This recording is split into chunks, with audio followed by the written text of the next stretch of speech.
selamat pagi kelas 3 Nama Budaya. Masih tetap semangat ya belajarnya.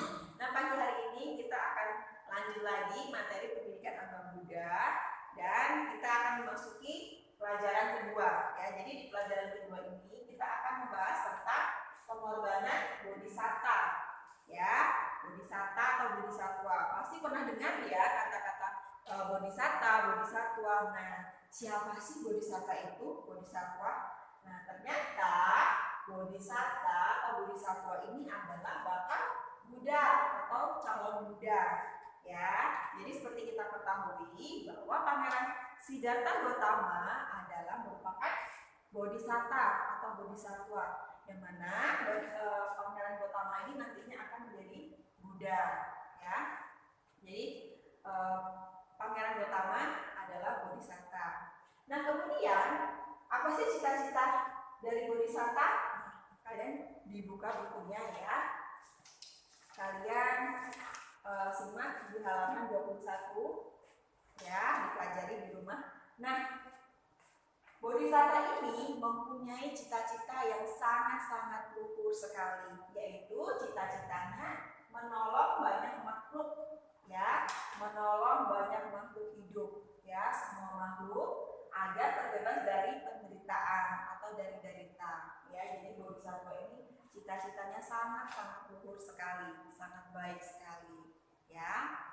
Nah, kemudian bagaimana akhirnya bodhisattva bisa menjadi Buddha? Nah, bodhisattva tekun melatih diri ya untuk menjadi sempurna ya, dengan melatih 10 kesempurnaan atau dalam bahasa Palinya adalah parami ya. Nah, ternyata bodhisatta ini melatih 10 kesempurnaan ya, 10 sifat sempurna ya, atau biasa disebut dengan parami bahasa Palinya ya. Jadi melalui proses ya untuk menjadi seorang Buddha ya. Nah, apa saja sih 10 kesempurnaan ini? Nah, kita bisa lihat di bukunya halaman 21. Ada kedermawanan, kemudian ada kebajikan, ada pelepasan, ada kebijaksanaan, ada daya upaya, ada kesabaran, ada kejujuran, ada keteguhan, ada cinta kasih dan ketenang seimbangan ya. Jadi ini yang nanti kita pelajari tentang 10 kesempurnaan atau parami ya. Nah, jadi untuk hari ini kita akan membahas dulu 5 sifat sempurna ini ya. Kita akan bahas dulu 5 sifat sempurna ini. Yang pertama ada kedermawanan. Kalian bisa buka bukunya halaman 21. Ini ada gambar si Bodhi sedang apa ya?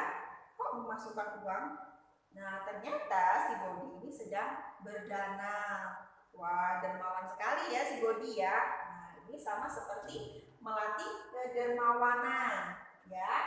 Dermawan artinya gemar memberi ya. Pasti semua anak-anak teacher gemar memberi ya, baik itu memberi makanan kepada orang yang membutuhkan atau memberi hal-hal yang lain yang berguna untuk semuanya. Pasti semua mempunyai sifat kedermawanan ya.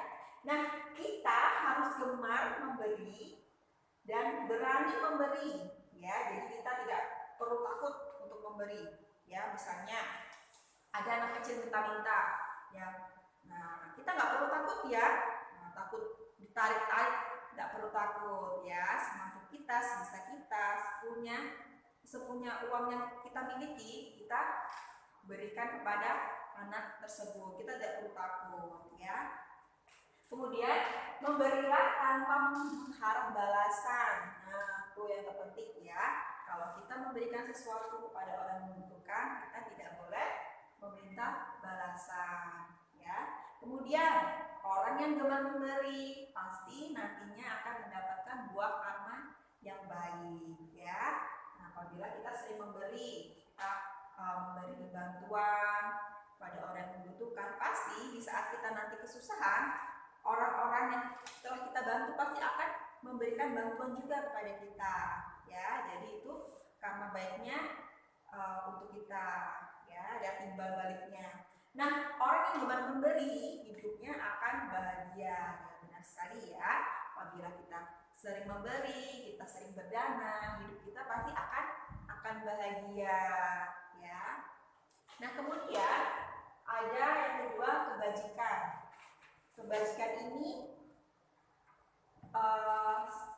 berkaitan dengan perilaku kita ya, moral kita ya. Orang yang bermoral berarti orang yang mengendalikan diri, menghindari berbuat jahat ya. Jadi kita sebagai anak yang baik, kita harus menghindari perbuatan-perbuatan yang tidak baik ya. Harus menghindari perbuatan-perbuatan jahat ya. Nah, ini contohnya ya, contoh kecilnya nih, si Robi menolong nenek menyeberang jalan. Ya, ini termasuk dalam kebajikan ya. Bantu sesama ya. Nah, kemudian ada pelepasan. Pelepasan ini berarti rela tidak melakukan sesuatu demi tujuan yang mulia ya. Kemudian seperti melepas kesenangan bermain demi belajar. Jadi pelepasan ini contohnya ada banyak sekali tugas yang diberikan oleh guru. Nah, kemudian kalian diajak bermain sama teman-teman. Nah, kira-kira milih yang mana ya? Nah, pasti akan memilih untuk belajar ya, untuk mengerjakan tugas-tugas dari teachernya dibandingkan bermain. Nah, ini berarti sama seperti melepas ya, rela tidak melakukan sesuatu demi tujuan yang lebih mulia ya. Tuh. Orang yang melepas mudah memaafkan dan mudah juga memberi ya. Jadi apabila kita mempunyai barang kesayangan, kemudian tidak sengaja kawan kita merusak barang kita itu, nah kita sebagai anak baik mudah melepas, pasti kita akan memaafkan teman kita yang melakukan kesalahan kepada kita ya.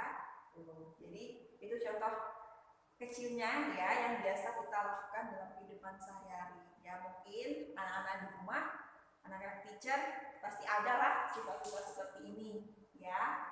Nah, dikembangkan ya, dilatih supaya 10 sifat ini ada dalam diri kita. Nah, kemudian ada kebijaksanaan. Kalian boleh buka bukunya halaman 23. Nah, ada si Robi sedang apa ya? Robi sedang membaca buku. Nah, bijaksana berarti tahu apa yang seharusnya dilakukan. Orang bijaksana melakukan sesuatu berdasarkan kebaikan. Kita harus rajin belajar dhamma untuk menjadi bijaksana. Juga mendengarkan nasihat dari orang tua dan guru. Ya, jadi kita harus bijaksana ya. Kita harus melakukan apa yang benar-benar harus dilakukan ya, dan juga mendengarkan nasihat orang tua dan guru ya. Jadi nasihat-nasihat yang baik harus kita cerna, kita pahami ya. Kebijaksanaan. Dan kemudian kita juga harus rajin belajar ya, belajar dhamma seperti membaca buku dhamma, kemudian puja bakti, melakukan hal-hal yang baik, berdana ya. Itu juga merupakan kebijaksanaan yang nantinya ada dalam diri kita. Nah, kemudian yang terakhir daya upaya. Daya upaya ini kita bisa lihat si meta. Daya upaya berarti tekun ya, sama halnya dengan tekun baik dalam belajar maupun bekerja.